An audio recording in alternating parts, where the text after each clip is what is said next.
Huitième partie. La vie est une masse de vibrations.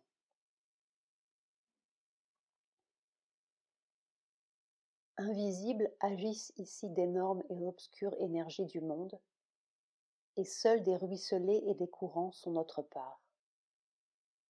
Notre mental vit bien loin de la lumière authentique, cherchant à attraper de petits fragments de vérité. Dans un coin étroit de l'infini, nos vies sont les criques d'un océan de force. Sri Aurobindo.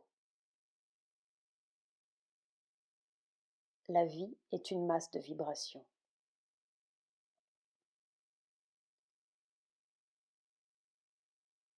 Pour ma conscience, toute la vie sur Terre, y compris la vie humaine et toute sa mentalité, est une masse de vibrations. Pour la plupart, des vibrations de mensonge, d'ignorance et de désordre, dans lesquelles sont à l'œuvre de plus en plus des vibrations de vérité et d'harmonie qui viennent des régions supérieures et se fraient un chemin à travers la résistance. La mer.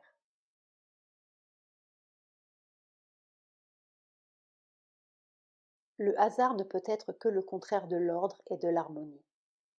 Il y a une seule harmonie véritable, et c'est l'harmonie supramentale, le règne de la vérité, l'expression de la loi divine. Par conséquent, le hasard n'a pas de place dans le supramental. Mais dans la nature inférieure, la vérité suprême est obscurcie. C'est pourquoi on ne trouve pas cette unité divine d'action et de but qui seule constitue l'ordre. Privé de cette unité, le domaine de la nature inférieure est gouverné par ce que nous appelons le hasard, c'est-à-dire un champ où se mélangent des forces diverses qui sont en conflit et qui n'ont pas de but unique défini. Entretien, 1929-1931, Aphorismes et paradoxes, chapitre 10. Si le hasard est l'expression du désordre dans les mondes inférieurs, il y a quand même des hasards heureux qui ne sont pas nécessairement l'expression d'un désordre. Heureux pour qui? Parce que généralement, dans ce monde-ci tel que nous le voyons, ce qui est heureux pour l'un est malheureux pour l'autre. Ce qui est heureux dans un cas est malheureux dans un autre, et cela aussi, c'est l'expression d'un désordre. Je ne dis pas nécessairement que ce soit le hasard d'une chose qui vous rende malheureux, je dis que cela ne correspond pas à l'ordre des vérités, ce qui est très différent. On peut être très heureux dans le désordre. Il y a beaucoup de gens qui sont parfaitement satisfaits de leur désordre et qui ne voudraient pas en changer. Le hasard heureux peut venir d'un ensemble de circonstances qui ne nuisent à personne. On ne s'aperçoit pas que cela nuit à quelqu'un ou à quelque chose, simplement parce que l'on n'a pas les données suffisantes.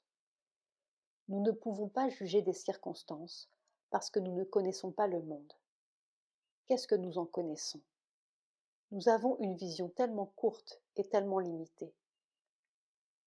Pensez que jamais un homme ne peut connaître ce qui s'étend au-delà de 120 ans, au maximum, et je mets une limite très longue, et je compte les premières années de son existence, alors que généralement il ne se souvient pas de ce qui s'est passé.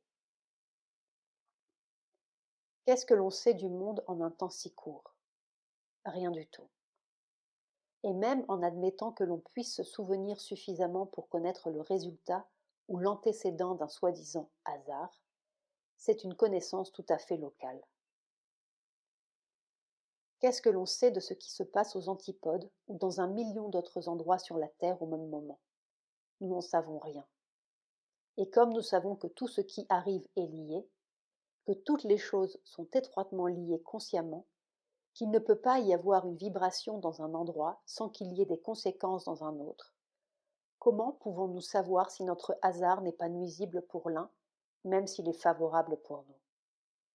Je crois qu'il est impossible d'avoir une opinion. Comment dire?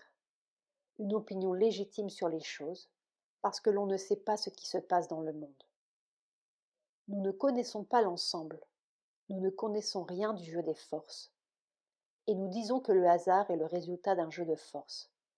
Seulement, au lieu d'être l'expression de l'harmonie divine, c'est l'expression de volontés en conflit. Les volontés ne sont pas toutes nécessairement mauvaises ou hostiles, mais elles sont en tout cas ignorantes. Chacun essaye de réaliser sa propre volonté et la victoire est au plus fort. Le plus fort n'est pas nécessairement le meilleur dans ce domaine. Quand une chose se réalise, combien d'autres auraient pu se réaliser, qui ne l'ont pas été parce que celle-là a été réalisée? Et toutes ces choses, nous ne les connaissons pas. La mer. Douce mer, je n'ai pas compris. Au mieux, nous avons seulement la pauvre liberté relative que dans notre ignorance nous appelons libre arbitre. Mais c'est une illusion fondamentale puisque ce sont les modes de la nature qui s'expriment à travers notre volonté personnelle. C'est la force de la nature qui se saisit de nous sans que nous puissions la saisir et qui détermine ce que nous allons vouloir et comment nous allons le vouloir. La nature, et non un ego indépendant, choisit pour nous à chaque instant de notre existence le but que nous allons poursuivre par une volonté raisonnée ou une impulsion irréfléchie. Sri Aurobindo, La synthèse des yogas, volume 1, pages 104-105. Pas compris? Qu'est-ce que tu veux dire par pas compris? C'est un fait, il n'y a rien à comprendre, c'est comme ça. Je vous ai expliqué cela je ne sais combien de fois. Vous croyez que c'est vous qui décidez. Ce sont des impulsions qui viennent du dehors. Vous croyez que vous êtes conscient de votre volonté. C'est une conscience qui n'est pas la vôtre. Et tout, vous êtes construit entièrement de quelque chose qui est les forces de la nature, exprimant une volonté supérieure dont vous êtes inconscient.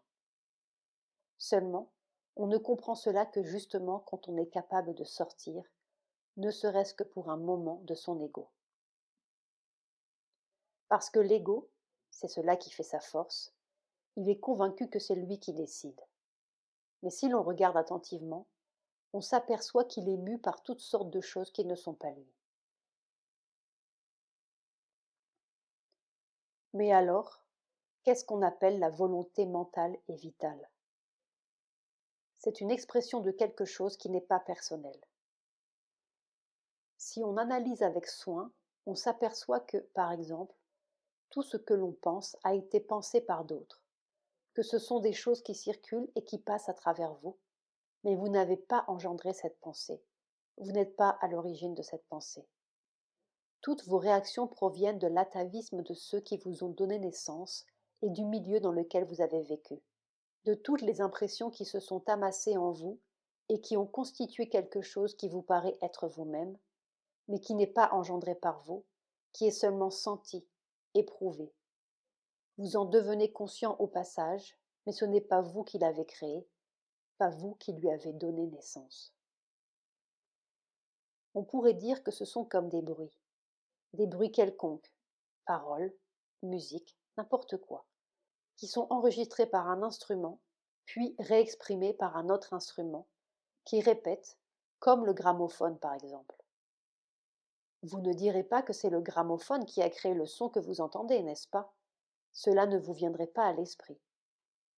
Mais comme vous êtes dans l'illusion de votre personnalité séparée, ces pensées qui traversent votre tête et qui s'expriment, ces sentiments qui traversent votre vital et qui s'expriment, vous pensez qu'ils viennent de vous. Mais il n'y a rien qui vienne de vous. Où est le vous qui peut créer tout cela? Il faut que vous entriez profondément, profondément, et que vous alliez trouver l'essence éternelle de votre être pour avoir la réalité créatrice au-dedans de vous. Et une fois que vous avez trouvé cela, vous vous apercevez que c'est unique, la même chose dans tous les autres. Et alors où est-elle, votre personnalité séparée?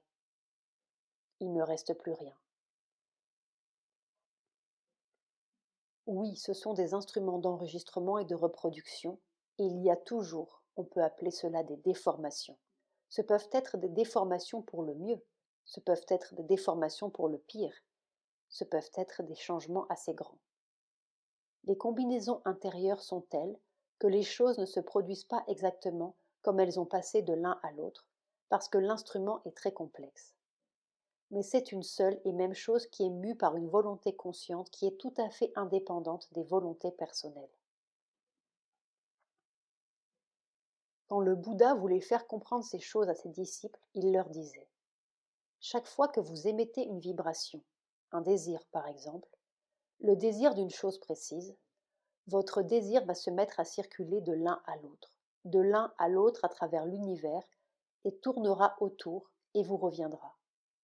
Et comme ce n'est pas une seule chose mais un monde de choses, et que vous n'êtes pas le seul centre émetteur, toutes les individualités sont des centres émetteurs, cela fait une telle complexité là-dedans que vous ne vous y reconnaissez plus. Mais ces vibrations se déplacent dans un champ absolument unique et identique. C'est seulement la complication et l'interception des vibrations qui vous donnent l'impression de quelque chose qui est indépendant ou séparé. Mais il n'y a rien de séparé ni d'indépendant. C'est une seule substance, une seule force, une seule conscience, une seule volonté qui bouge avec d'innombrables manières d'être. Et c'est tellement compliqué que l'on ne se rend plus compte, mais si l'on fait un pas en arrière et que l'on suive le mouvement comme cela, n'importe quelle ligne du mouvement, on peut très bien s'apercevoir que les vibrations se perpétuent de proche en proche, de proche en proche, de proche en proche, et que, en fait, il n'y a qu'une unité. Unité de substance, unité de conscience, unité de volonté. Et cela, c'est la seule réalité. Extérieurement, c'est une sorte d'illusion. L'illusion de la séparation et l'illusion de la distinction. Les désirs et toutes ces choses aussi, ce n'est pas personnel. Ce n'est pas personnel du tout. Et cela, c'est très facile à discerner. C'est de toute chose la plus facile à discerner parce que 90 fois sur 100, cela vous vient de quelqu'un d'autre, ou d'une certaine circonstance, ou d'un ensemble de circonstances, ou d'une vibration qui vient d'une autre personne, ou de plusieurs autres personnes. C'est très facile à discerner. C'est la première chose que l'on peut discerner. C'est une vibration qui tout à coup éveille en vous quelque chose d'analogue. N'est-ce pas, quelque chose fait un choc en vous, et ce choc produit une réponse, comme quand vous touchez une note. Eh bien, cette vibration de désir vient et vous touche d'une certaine façon, et vous répondez. La mer. Il faut comprendre que vous n'êtes pas des individualités séparées, que la vie est un constant échange de force, de conscience, de vibrations, de mouvements de toutes sortes. C'est comme dans une foule, n'est-ce pas? Quand tout le monde pousse, tous avancent, et quand tous reculent, tout le monde recule. C'est la même chose dans le monde intérieur, dans votre conscience. Il y a constamment des forces et des influences qui agissent et réagissent sur vous. C'est comme un gaz dans l'atmosphère. Et à moins que vous ne soyez tout à fait éveillé, ces choses entrent en vous, et c'est seulement quand c'est bien entré en vous et que cela sort comme si cela venait de vous, que vous vous en apercevez. Combien de fois les gens rencontrent des personnes nerveuses, en colère, de mauvaise humeur, et ils deviennent eux-mêmes nerveux, en colère, de mauvaise humeur comme cela, sans savoir bien pourquoi. Comment se fait-il que quand vous jouez contre certaines personnes, vous jouez très bien, mais quand vous jouez contre d'autres, vous ne pouvez plus jouer? Et ces gens bien tranquilles, pas méchants, qui tout à coup deviennent furieux quand ils se trouvent dans une foule furieuse. Et l'on ne sait pas qui a commencé. C'est quelque chose qui a passé et qui a balayé la conscience. Il y a des gens qui sont capables de déclencher des vibrations comme cela, et les autres répondent, sans savoir pourquoi. Tout est ainsi, depuis les plus petites choses jusqu'aux plus grandes. Pour être individualisé dans une collectivité, il faut être absolument conscient de soi. Et de quel soi? Le soi qui est au-dessus de tout mélange, c'est-à-dire ce que j'appelle la vérité de votre être. Et tant que vous n'êtes pas conscient de la vérité de votre être, vous êtes mu par toutes sortes de choses sans vous en rendre compte du tout. La pensée collective, la suggestion collective est une influence formidable qui agit constamment sur la pensée individuelle. Et ce qui est extraordinaire, c'est que l'on ne s'en aperçoit pas. On pense qu'on pense comme ça, mais en réalité, c'est la collectivité qui pense comme ça. La masse est toujours inférieure à l'individu. Prenez des individus de qualité analogue, de catégorie analogue. Eh bien, lorsqu'ils sont seuls, ces individus sont de moins 2 degrés supérieurs aux gens de la même catégorie qui se trouvent dans une foule. Il y a un mélange des obscurités, un mélange des inconsciences, et forcément, on glisse dans cet inconscient. Pour échapper à cela, il n'y a qu'un moyen, devenir conscient de soi, de plus en plus conscient et de plus en plus attentif. Essayez de faire ce petit exercice.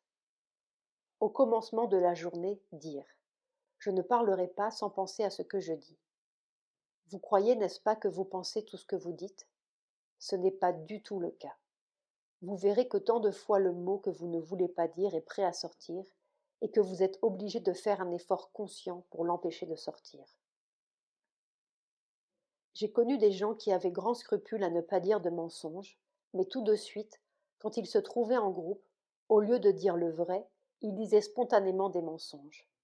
Ils n'avaient pas l'intention de le faire, ils n'y pensaient pas une minute avant de le faire, mais cela venait comme ça. Pourquoi? Parce qu'ils se trouvaient avec des menteurs. Il y avait une atmosphère de mensonge et ils avaient tout simplement attrapé leur maladie. Et c'est ainsi que petit à petit, lentement, avec persévérance, avec tout d'abord grand soin et beaucoup d'attention, on devient conscient, on apprend à se connaître et ensuite à devenir maître de soi. La mer. On vit vitalement dans le monde vital avec tous les courants de force vitale qui entrent, qui sortent, qui se joignent et qui se contredisent, qui se querellent et se mélangent dans votre conscience. Et même si vous avez fait un effort personnel pour purifier votre conscience vitale, pour maîtriser en elle l'être de désir et le petit ego humain, vous êtes constamment dans une sorte d'obligation d'absorber toutes les vibrations contraires qui viennent des gens avec qui vous vivez. On ne peut pas s'enfermer dans une tour d'ivoire, c'est encore plus difficile vitalement que physiquement, et on absorbe toutes sortes de choses. Et à moins que l'on ne soit constamment éveillé, constamment sur ses gardes, et que l'on ait un contrôle tout à fait efficace de tout ce qui entre, que l'on n'admette pas dans sa conscience les éléments dont on ne veut pas, on attrape la contagion constante de tous les désirs, tous les mouvements inférieurs, toutes les petites réactions obscures, toutes les vibrations dont on ne veut pas, qui nous viennent de ceux qui nous entourent. Quand nous disons que les grandes vagues de passion passent à travers les gens, et que ce n'est pas généré en eux, mais que cela passe à travers eux, c'est parfaitement vrai. Mais s'il y avait quelqu'un qui était tout à fait pur de toute possibilité de passion, cela pourrait passer pendant des siècles. Il ne les sentirait même pas. Il pourrait les voir passer, comme on voit un orage passer dans le ciel, mais il ne sentirait rien du tout. Quand les vibrations au-dedans de soi répondent aux vibrations du dehors, c'est qu'elles sont là. Autrement, il n'y a aucune vibration qui puisse entrer. Il y a d'ailleurs des exemples comme cela. Par exemple, une foule qui est prise de panique, eh bien il se peut toujours qu'il y ait une personne ou deux personnes qui résistent à la panique, qui ne sont pas touchées, qui sont au dehors. Elles peuvent sauver la situation. C'est arrivé bien des fois. Ce qui fait qu'un mouvement, une vibration, un mouvement de force est contagieux, c'est parce que le terrain de la contagion est là. La mer.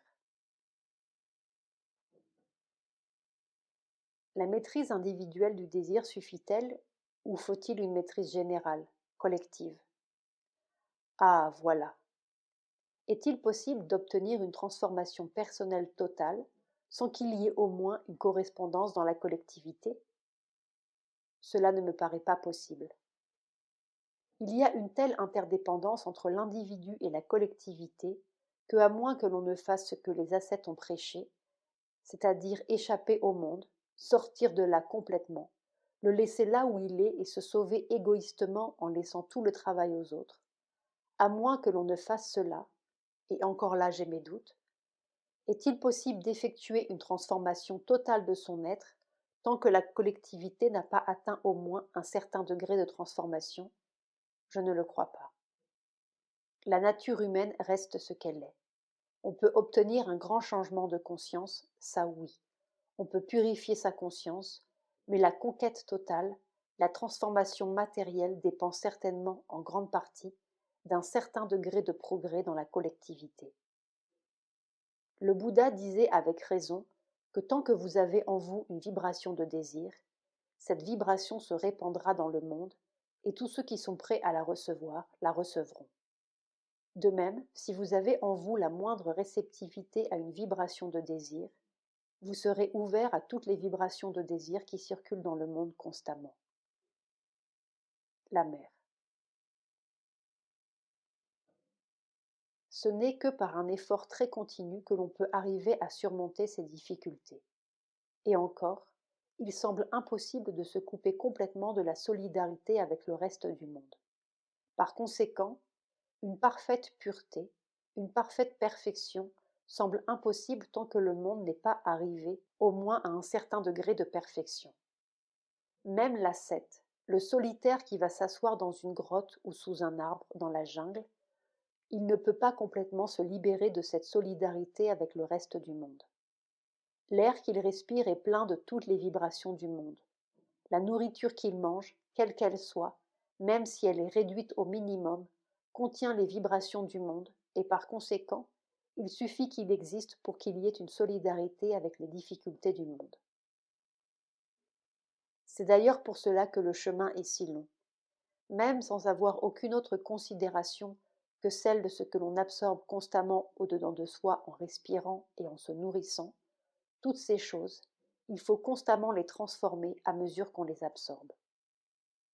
C'est une alchimie continue où l'on absorbe un certain genre de vibrations contenant tous les désordres possibles, et il faut transmuer cela en quelque chose qui est prêt à recevoir la lumière d'en haut. Et ce travail est perpétuel, et perpétuellement renouvelé. Alors il est impossible d'exister dans le monde tel qu'il est, et de devenir parfait sans que le monde lui-même ne fasse un grand progrès. La mer.